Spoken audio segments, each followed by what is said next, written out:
De la part de Paul, Sylvain et Timothée à l'église des Thessaloniciens qui est en Dieu, notre Père, et dans le Seigneur Jésus-Christ. Que la grâce et la paix vous soient données de la part de Dieu notre Père et du Seigneur Jésus-Christ. Sylvain l'a dit, on est dans une série cet été sur les épîtres de Paul. On a choisi les épîtres courtes. On ne va pas faire Romains ou 1 Corinthiens, où on en aurait pour un bon moment. On a choisi des épîtres courtes, certaines des épîtres courtes. Et avec Sylvain, la dernière fois, on a vu 1 Thessalonicien. Et quand Paul écrit aux Thessaloniciens, il est dans son deuxième voyage missionnaire. Le voici, vous l'avez à l'écran. Il est parti de Jérusalem, en bas à droite. Il a fait un tour en passant par la Turquie. Il a passé quelques jours à Thessalonique. Il a parlé de l'Évangile. Une église, des gens sont venus à Christ. Une église est née là-bas. Et il continue son voyage. Il arrive à Corinthe. Il envoie une première lettre. C'est Timothée qui y va. Timothée revient auprès de Paul avec des nouvelles des Thessaloniciens. Et il écrit quasiment dans la foulée cette deuxième lettre. Donc ces deux lettres-là sont assez proches. Et il y a une certaine continuité, en fait, entre ce qu'on lit dans 1 Corinthiens et ce qu'on lit dans 2 Corinthiens. Vous pouvez prendre vos Bibles. Le texte ne sera pas affiché. Je vous encourage à prendre le texte avec vous, à prendre vos Bibles. Et effectivement, il y a une continuité entre les deux lettres, parce que dans 1 Corinthiens, par exemple, en 1 Corinthiens 5, 1 à 2, donc ça, je vais vous le lire, vous pouvez déjà vous mettre sur 2 Corinthiens. Dans 1 Corinthiens 5, 1 à 2, il nous dit ceci: « En ce qui concerne les temps et les moments, vous n'avez pas besoin, frères et sœurs, qu'on vous écrive à ce sujet. En effet, vous savez bien vous-même que le jour du Seigneur viendra comme un voleur dans la nuit. » Donc en fait, qu'est-ce qu'il dit aux Thessaloniciens? Il leur dit: vous n'avez pas besoin qu'on vous écrive au sujet des temps de la fin, au sujet du retour du Seigneur. Qu'est-ce qu'il fait dans 2 Thessaloniciens? Il écrit au sujet du retour du Seigneur. Donc à croire que l'encouragement qu'il a donné dans sa première lettre n'a pas été reçu comme il l'espérait, et que les Thessaloniciens n'ont pas... les nouvelles que Paul reçoit de Timothée ne vont pas tout à fait dans le sens de ce qu'il espérait. Et donc il va écrire au sujet de la fin. Il va écrire aux Thessaloniciens au sujet de la fin. Alors, au sujet de la fin, ça peut être très vaste. On peut parler de notre propre fin. On peut parler de la fin du monde. Dans tous les cas, c'est des sujets qu'on n'aime pas trop. Ce n'est pas un sujet qu'on ouvre à l'apéro facilement. Si on parle de notre propre fin, de la mort, eh bien, c'est effectivement un sujet un peu compliqué. Et en fait, depuis, vous le savez, je ne vous apprends rien, depuis des décennies, voire même des siècles, on s'évertue d'évacuer la mort de notre quotidien. Il y a quelques générations en arrière, en fait, nos parents et nos grands-parents venaient à la maison terminer leur jour et on les accompagnait dans cette phase de fin de vie. Et puis un jour, ils partaient, la mort était là, la maison était en deuil, et puis on vivait, on accompagnait la mort de cette manière-là. Et la Bible nous encourage, va dans la maison de deuil, je crois que c'est dans les Proverbes, parce qu'on a besoin de se confronter à notre finitude, au fait qu'on ne soit pas éternel sur cette terre. Mais dans notre société, les gens meurent plutôt dans les EHPAD, dans les hôpitaux, et on a fait beaucoup d'efforts pour aller dans cette direction, de sorte que la mort, on ne la côtoie plus au quotidien. Si on parle de la fin des temps, c'est pareil, ce n'est pas un sujet très simple, ce n'est pas un sujet qu'on ouvre facilement non plus. Et la fin des temps, pareil, ça peut être compliqué et on essaye de l'évacuer. Dans les périodes fastes de l'histoire, on n'a pas ouvert ce sujet, on le mettait facilement de côté. Dans les périodes un peu plus tendues, les périodes pendant les 2 guerres mondiales, j'imagine que dans les discussions, la fin des temps était un peu plus présente. De notre quotidien à nous, on parle d'écologie. En fait, la réalité et l'actualité nous rattrapent, et des fois, on est un peu obligé de se confronter à cette question-là de la fin des temps. Mais ce n'est pas une question qu'on aime vraiment aborder. Quand on était à l'IBG, on a eu un cours d'eschatologie. C'est un gros mot, l'eschatologie, pour parler des temps de la fin. Et donc, c'est l'étude des temps de la fin. On étudie l'Apocalypse, on étudie les différentes prophéties qui parlent des temps de la fin. Et on avait plein de lectures préparatoires, et le lundi matin, le prof commence son cours en nous posant une question excellente, qui était, je pense, la meilleure partie de son cours, que je vous pose aujourd'hui. À quoi ça sert qu'on sache ce qui va se passer? Pourquoi est-ce que le Seigneur nous a donné l'Apocalypse? Pour nous dire à la fin, bon c'est un peu flou, hein, on ne comprend pas tout, mais pourquoi est-ce qu'il nous a quand même dit des choses? Pourquoi est-ce qu'on a des prophéties qui nous parlent? Il n'y a pas que dans l'Apocalypse, il y a plein d'endroits. Pourquoi est-ce qu'on a des choses qui nous parlent de la fin des temps? Le Seigneur, il aurait pu dérouler la fin telle qu'on la connaît dans l'Apocalypse sans nous le dire. L'histoire aurait été la même, il aurait pu le faire sans nous le dire. Pourquoi est-ce qu'il nous l'a dit?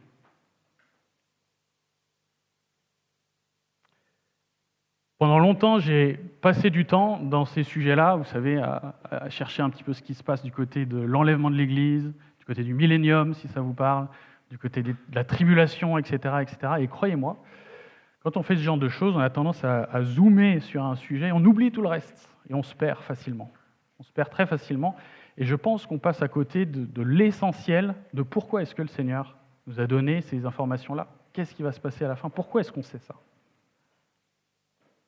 Et alors ce prof nous a donné la réponse que je vous livre aussi, et qui me semble très très pertinente. Savoir ce qui va se passer à la fin, ça nous sert à calibrer comment on fonctionne aujourd'hui. L'eschatologie, la connaissance des temps de la fin, ça nous sert à paramétrer notre comportement et notre éthique aujourd'hui.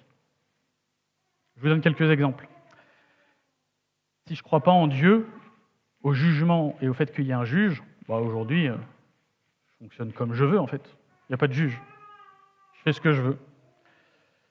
Si je ne crois pas qu'il y a un paradis et un enfer, alors je ne me préoccupe pas du tout de mon salut. Si je ne sais pas qu'il va y avoir des tribulations devant moi, je ne m'y prépare pas. Je ne m'équipe pas comme un soldat s'apprête pour être prêt à tout ça. Pour encore une approche encore un peu plus concrète, selon ce que je comprends de la nouvelle création, si elle va être recréée ou régénérée, je vais avoir une attitude différente vis-à-vis de la question écologique, par exemple. Vous voyez pourquoi est-ce que ce qu'on sait des temps de la fin, ça paramètre et ça configure la manière dont on se comporte aujourd'hui. Et qu'on le veuille ou pas, c'est comme ça. Et des fois, les liens, on ne les connaît pas, on ne les voit pas, on ne les identifie pas, c'est pas grave, ils sont là, croyez-moi. Et donc la question que nous pose ce texte, c'est celle-ci.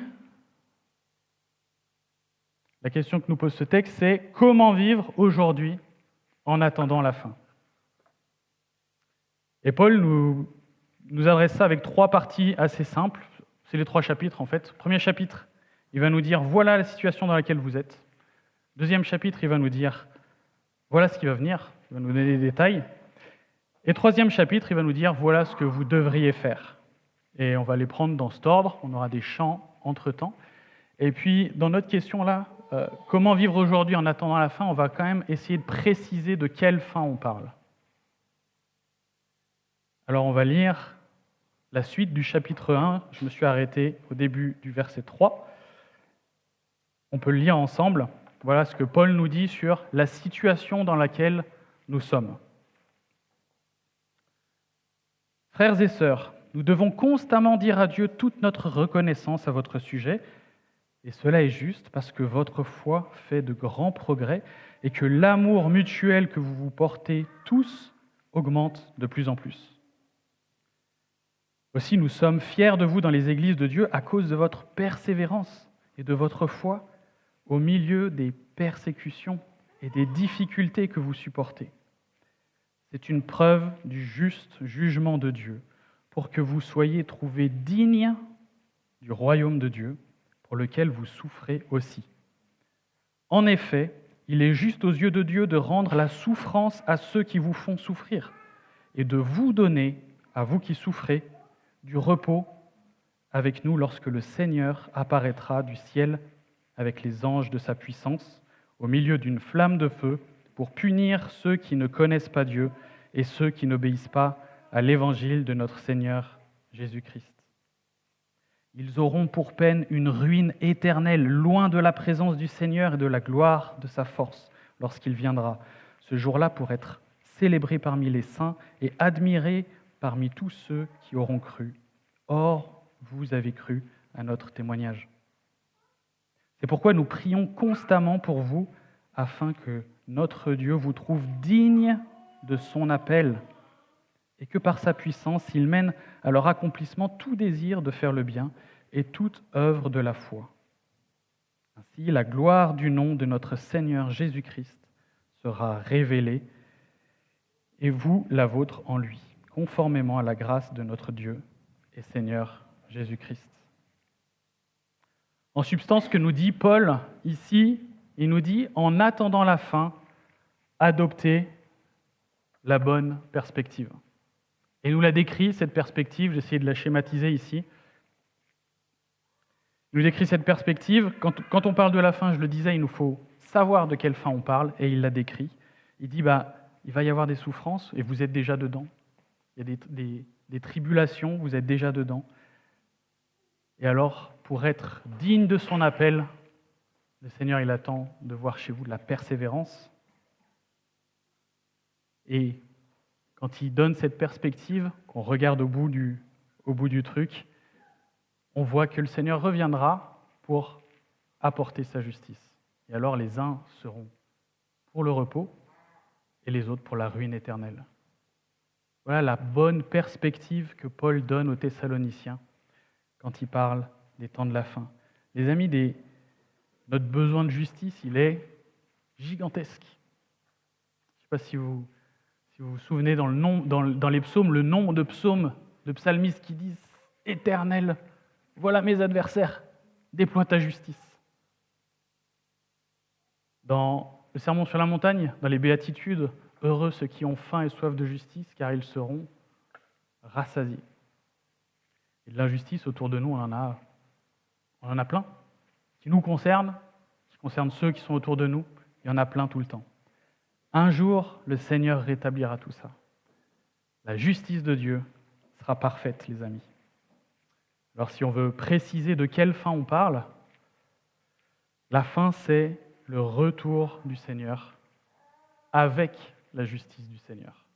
Et du coup, on précise un petit peu notre question. Là où c'était « Comment vivre en attendant la fin ?» c'est « Comment vivre en attendant le retour du Seigneur ?» C'est ça qu'on attend. Alors voilà, Paul nous a dit dans quelle situation on est. On va regarder dans un instant qu'est-ce qui va venir. Et en attendant, on va chanter ensemble. On va chanter un chant qui anticipe ce moment et qui nous dit à l'agneau, qui nous parle du moment où l'agneau reviendra victorieux pour nous ouvrir les cieux. Chantons ensemble, je vous propose de vous lever. Alors on va continuer avec ce qui va venir, chapitre 2 de 2 Thessaloniciens. En ce qui concerne le retour de notre Seigneur Jésus-Christ et notre rassemblement auprès de lui. Nous vous le demandons, frères et sœurs, ne vous laissez pas facilement ébranler dans votre bon sens, ni troubler par une révélation, par une parole ou par une lettre qui semblerait venir de nous, comme si le jour du Seigneur était déjà là. Que personne ne vous trompe d'aucune manière. En effet, il faut que l'apostasie arrive d'abord et qu'apparaisse l'homme de péché, le fils de la perdition, l'adversaire qui s'élève contre tout ce qu'on appelle Dieu ou qu'on adore. Il va jusqu'à s'asseoir comme Dieu dans le temple de Dieu en se proclamant lui-même Dieu. Ne vous rappelez-vous pas que je vous disais cela lorsque j'étais encore chez vous ? Et maintenant vous savez ce qui le retient, afin qu'il n'apparaisse que lorsque le moment sera venu pour lui. En effet, le mystère de l'impiété agit déjà. Il faut seulement que celui qui le retient encore ait disparu. Alors apparaîtra l'impie que le Seigneur Jésus détruira par le souffle de sa bouche et qu'il anéantira par la manifestation de son retour. La venue de cet impie se fera par la puissance de Satan, avec toutes sortes de miracles, de signes, de prodiges mensongers, avec toutes les séductions de l'injustice pour ceux qui périssent parce qu'ils n'ont pas accueilli l'amour de la vérité pour être sauvés. C'est pourquoi Dieu leur envoie une puissance d'égarement pour qu'ils croient aux mensonges, afin que tous ceux qui n'ont pas cru à la vérité, mais ont pris plaisir à l'injustice, soient condamnés. Quant à nous, frères et sœurs bien-aimés du Seigneur, nous devons constamment dire à Dieu toute notre reconnaissance à votre sujet, parce que Dieu vous a choisi dès le commencement pour le salut, par la sainteté que procure l'Esprit et par la foi en la vérité. C'est à cela qu'il vous a appelé par notre évangile, pour que vous possédiez la gloire de notre Seigneur Jésus-Christ. Ainsi donc, frères et sœurs, tenez ferme et retenez les enseignements que nous vous avons transmis, soit oralement, soit par notre lettre. Que notre Seigneur Jésus-Christ lui-même et Dieu notre Père, qui nous a aimés et qui nous a donné par sa grâce une consolation éternelle et une bonne espérance, encourage vos cœurs et vous affermisse dans toute bonne œuvre et dans toute bonne parole. Ce que nous dit Paul dans ce chapitre 2, en substance, il nous dit « En attendant la fin, ne vous laissez pas ébranler ». Ne vous laissez pas ébranler, c'est le message principal. Il donne plein de détails. Paul ici, il prophétise à la manière des prophètes de l'Ancien Testament. En fait, il dit, voilà ce qui va se passer, il y a l'impie, on parle de l'Antichrist ici. Ne vous laissez pas ébranler. Pourquoi est-ce que les Thessaloniciens se sont laissés ébranler? Il semble qu'ils aient reçu quelque chose, une lettre, qui n'était pas quelque chose qui venait de l'apôtre. Aujourd'hui, on dirait quelque chose qui n'est pas biblique, un autre enseignement que l'héritage des apôtres, un autre enseignement que la Bible. Et alors, les Thessaloniciens se sont laissés ébranler.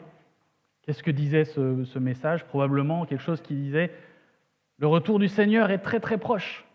Il y a d'autres interprètes qui disent même que les Thessaloniciens auraient pu croire que le retour du Seigneur avait déjà eu lieu et qu'il avait oublié une partie de son Église derrière lui. Il y a de quoi être ébranlé, j'imagine.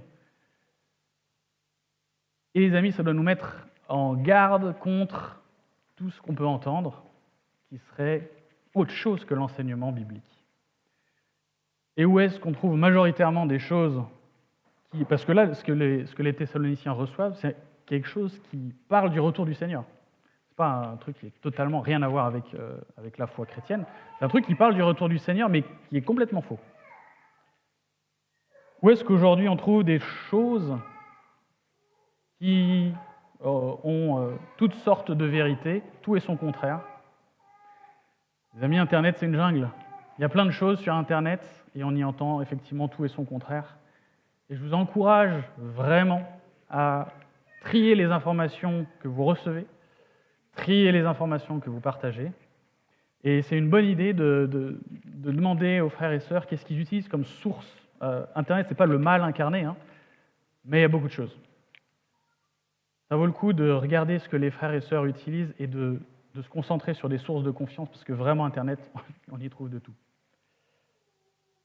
Si un jour vous rencontrez quelqu'un qui commence à dire quand est-ce que le jour du Seigneur arrivera et à quel point on est proche, méfiez-vous. Et il y a de quoi être ébranlé aussi avec ce que Paul dit, malgré tout. Parce que là, Paul, il nous annonce l'Antichrist, en fait.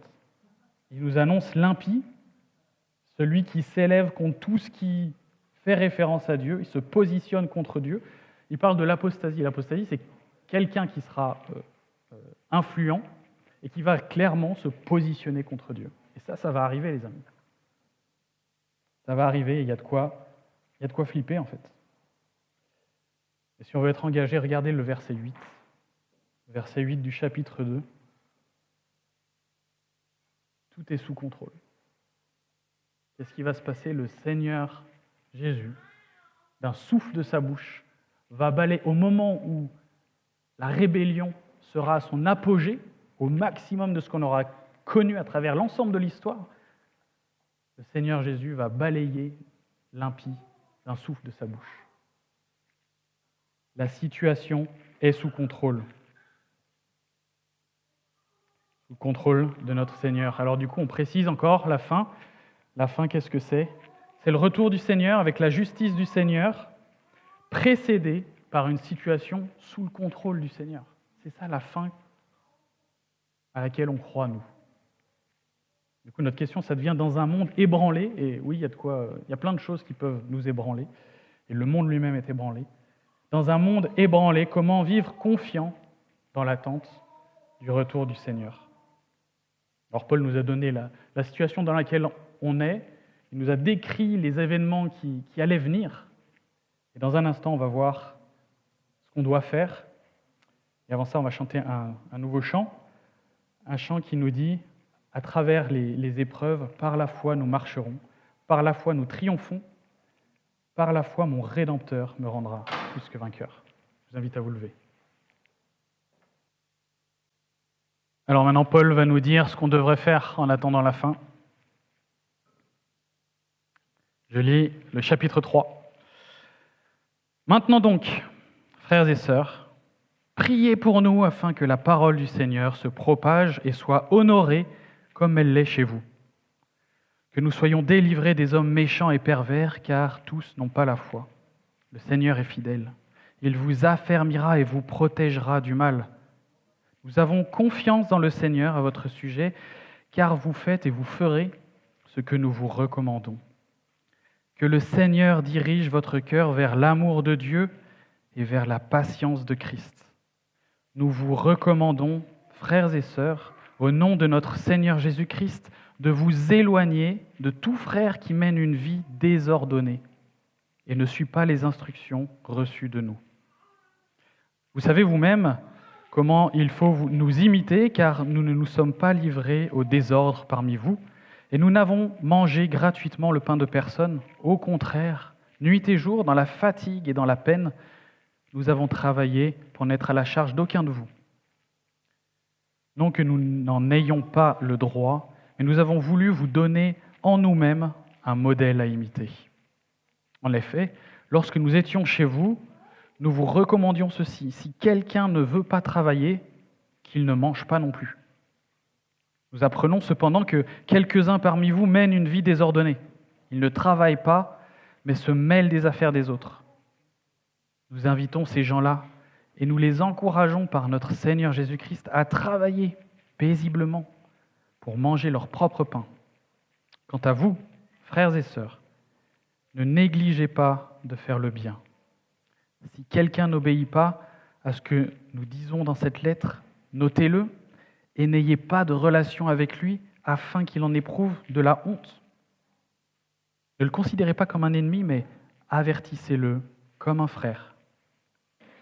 Que le Seigneur de la paix vous donne lui-même la paix en tout temps et de toute manière. Que le Seigneur soit avec vous tous. Moi, Paul, je vous salue de ma propre main.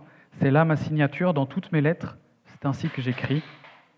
Que la grâce de notre Seigneur Jésus-Christ soit avec vous tous. Voilà ce que Paul nous dit dans ce 3e chapitre. En substance, en attendant la fin, continuez d'investir vos responsabilités.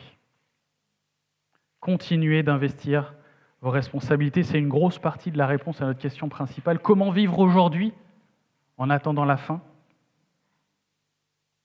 Continuez d'investir nos responsabilités. Si vous regardez au verset 1, il parle de la mission, d'être témoin, de prier pour la mission. Au verset 5, il nous parle du fait d'être disciple de Christ, de continuer à le suivre en ayant une vie ordonnée. Au verset 11 et 12, il nous parle d'investir notre travail.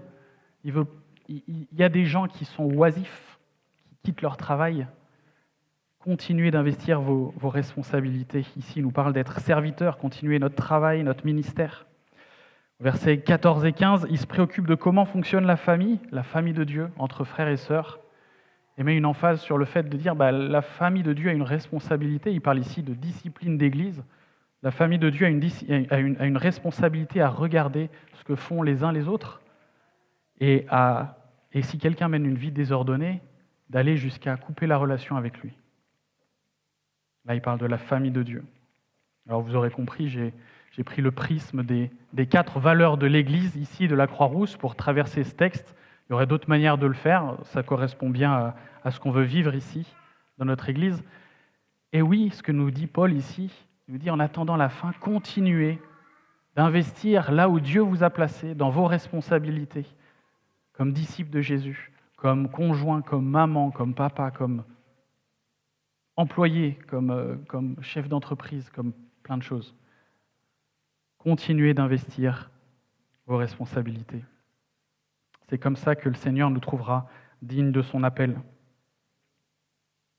Alors on finit de préciser notre définition de la fin. La fin, c'est le retour du Seigneur avec la justice du Seigneur, précédée par une situation sous le contrôle du Seigneur, où il nous trouve dignes de son appel. C'est ça la fin que nous, on veut avoir en perspective. Du coup, notre question, ça devient, dans un monde ébranlé, comment vivre confiant dans l'attente du retour du Seigneur, en étant digne de son appel? On veut être digne de l'appel du Seigneur, c'est mentionné plusieurs fois à travers ce texte. En intro, on disait, notre eschatologie, notre connaissance des temps de la fin, ça doit configurer, paramétrer la manière dont on fonctionne aujourd'hui. Vous voyez ce que dit Paul ici. Il nous donne les instructions, les enseignements de ce qui va se passer à l'avenir. Et alors, aujourd'hui, continuez d'investir vos responsabilités.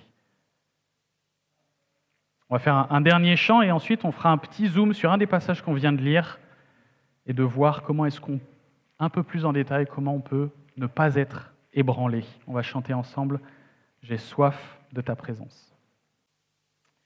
Alors notre question, c'était dans un monde ébranlé, comment vivre en étant digne de l'appel en attendant le retour du Seigneur? Et la réponse, on l'a vu en 3 parties.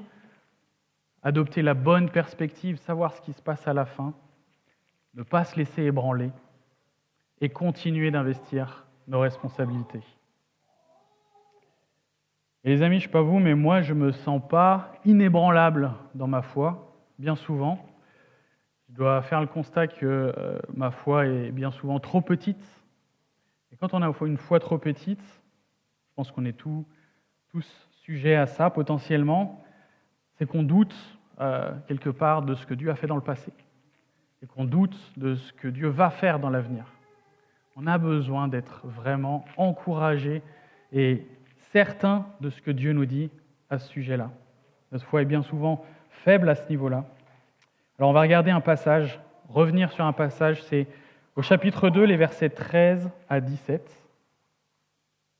pas si c'est lisible au fond. Non, c'est trop petit. Vous pouvez prendre vos Bibles. Je vais relire à partir du verset 13, chapitre 2. Quant à nous, frères et sœurs bien-aimés du Seigneur, nous devons constamment dire à notre Dieu toute notre reconnaissance parce que Dieu vous a choisi dès le commencement pour le salut par la sainteté que procure l'Esprit et par la foi en la vérité. C'est à cela qu'il vous a appelé par notre évangile pour que vous possédiez la gloire de notre Seigneur Jésus-Christ. Ainsi donc, frères et sœurs, tenez ferme, retenez les enseignements que nous vous avons transmis, soit oralement, soit par notre lettre, que notre Seigneur Jésus-Christ lui-même est Dieu notre Père, qui vous a aimé et qui vous a donné par sa grâce une consolation éternelle et une bonne espérance, encourage votre cœur et vous affermisse dans toute bonne œuvre et dans toute bonne parole. Ce passage, si vous vous souvenez, il est juste après la partie où il parle de l'impie, l'impiété, l'homme de péché, celui qui va se lever contre Dieu.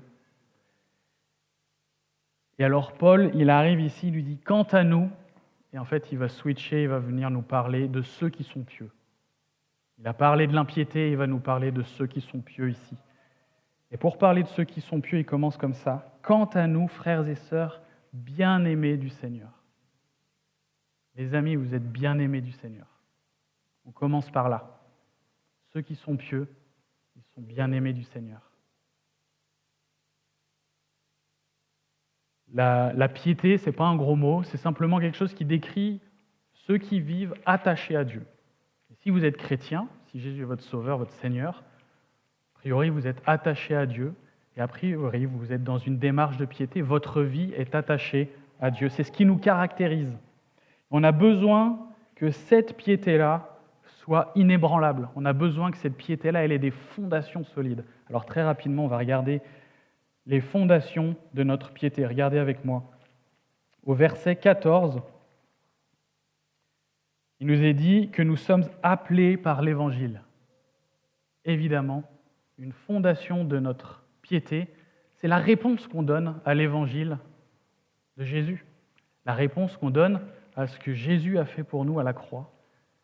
Il est mort pour nous, il est ressuscité pour nous ouvrir une nouvelle vie, en paix avec le Dieu créateur. Une fondation essentielle, évidemment, à notre vie de piété. Deuxième fondation, regardez le verset 15, nous devons tenir ferme et retenir les enseignements. On l'a dit, dès qu'on s'écarte, c'est qu'on va chercher des faux enseignements ou qu'on s'égare sans trop le savoir. On est en danger, les amis. Une fondation de notre piété, retenir les enseignements, la parole de Dieu, l'enseignement qu'on retrouve dans la parole. Dieu se fait connaître par ce moyen-là. Et troisième pilier de notre piété, regardez le verset 17, c'est simplement la foi mise en pratique. Vous le savez, la foi sans les œuvres est morte. Une vie de piété, les fondations de notre vie de piété, c'est aussi ce qu'on voit dans la pratique, ce qu'on fait avec nos mains, ce qu'on fait avec nos pieds, notre bouche, des choses pratiques. Voilà les éléments fondateurs de notre piété. Et ça, les amis, quelque part, c'est notre responsabilité à nous, c'est notre réponse à nous. On va prendre la scène dans un instant, mais avant, on va regarder ce que Dieu a fait. Et quand on parle de ne pas être ébranlé, d'être inébranlable dans notre piété, on peut regarder combien Dieu s'est engagé. Combien Dieu s'est engagé dans le passé, il s'engage encore dans le présent et il s'engage pour l'avenir, pour nous. Regardez comment est fait ce texte. Dieu s'est engagé dans le passé, au verset 13. Dieu vous a choisi, c'est-à-dire qu'individuellement, vous tous, vous êtes chers au cœur de Dieu. Dieu vous a choisi. Il vous offre le salut. Il a délibérément choisi de vous sortir de ce chemin de perdition sur lequel vous étiez. Il est venu vous chercher et vous a offert le salut. Il vous a déclaré saint, c'est-à-dire qu'il a posé le sceau de son esprit sur vous. Vous lui appartenez. C'est par le sceau de son esprit vous pouvez crier « Abba, Père ». Dieu est votre Père. Il vous a donné la foi en la vérité. Il a convaincu votre cœur, il a fait résonner son amour pour que vous puissiez être convaincus au plus profond de votre âme. Verset 14, il vous a appelé, il est venu vous chercher, il vous a tendu cette invitation. Et bien sûr, l'Évangile, il a offert ce qu'il avait de plus cher. Il a offert son Fils. Dieu a tant aimé le monde, les amis. Dieu vous a tant aimé. Voilà un élément une fondation tellement profonde pour notre piété. Il s'est engagé dans le passé, il s'engage encore dans le présent. Regardez le verset 15. Il vous a donné ses enseignements. C'est par là qu'il continue de se révéler et qu'il aime se faire connaître à vous. On a la parole de Dieu. Verset 17, il vous donnera ses encouragements. En dépendant de lui, notre cœur sentira sa présence. Il vous donnera ses affermissements. En dépendant de lui, vos mains, vos pieds, votre bouche pourront être affermies, joyeuses d'accomplir les œuvres que le Seigneur a prévues d'avance. Le Seigneur Jésus est avec vous tous les jours jusqu'à la fin du monde. Il s'est engagé dans le passé, il s'engage dans le présent et le Seigneur s'engage encore dans l'avenir. Regardez le verset 14. Il veut vous donner sa gloire par l'union qu'on a avec notre frère Jésus. Il veut nous partager ce qui lui appartient, sa gloire. Verset 16. Il vous a donné une consolation éternelle. Ceux qui ont faim et soif de justice seront rassasiés. Ceux qui pleurent seront consolés. Il vous a donné une bonne espérance, celle de vivre un jour dans le royaume de Dieu. Mes amis, un jour, Dieu lui-même habitera parmi nous. Nous serons son peuple et il essuiera toute larme. La mort n'existera plus, la souffrance n'existera plus. On parle des fondations de la piété. Comment est-ce qu'on peut être inébranlable, les amis? Parce que Dieu a fait tout ça. Il a creusé les trous les plus profonds, il a posé les pylônes les plus profonds, les plus solides, pour que notre piété soit inébranlable et qu'on puisse s'appuyer là-dessus. C'est par l'engagement de notre Dieu qu'on peut avoir cette piété-là, forte de tout ce qu'il a fait, et répondre avec l'appel de l'Évangile, en s'attachant à ses enseignements et en pratiquant de belles œuvres. On va maintenant prendre la scène, le repas du Seigneur. Si le Seigneur a fait tout ça pour vous, alors les amis, vous êtes les bienvenus à la table du Seigneur. Si vous avez répondu à son appel, vous êtes les bienvenus à la table du Seigneur. Je vous propose qu'on prenne la scène dans cette perspective-là, avec cette reconnaissance-là de tout ce que le Seigneur a fait. Si vous n'avez pas répondu à son appel, pas de problème, vous pouvez rester à votre place et on va laisser la slide à l'écran. Regardez tout ce que le Seigneur a fait pour vous. Regardez combien le Seigneur vous aime. On va prendre le pain qui représente le corps de Christ, qui a été brisé pour nous. On va prendre le vin qui représente le sang de Christ, qui a coulé pour que nous soyons justifiés. Je vous propose de joindre ce temps de scène aussi à notre temps de prière en commun. Donc dans l'ordre que vous préférez, vous pouvez venir prendre les éléments et puis si le Seigneur vous a mis quelque chose à cœur pendant ce temps-là, avec ce qu'on vient d'écouter, c'est le moment de la prière en commun aussi, donc sentez-vous libre de prier en réponse à ce qu'on vient d'entendre. Quand vous êtes prêts, je vous invite à venir à la table du Seigneur.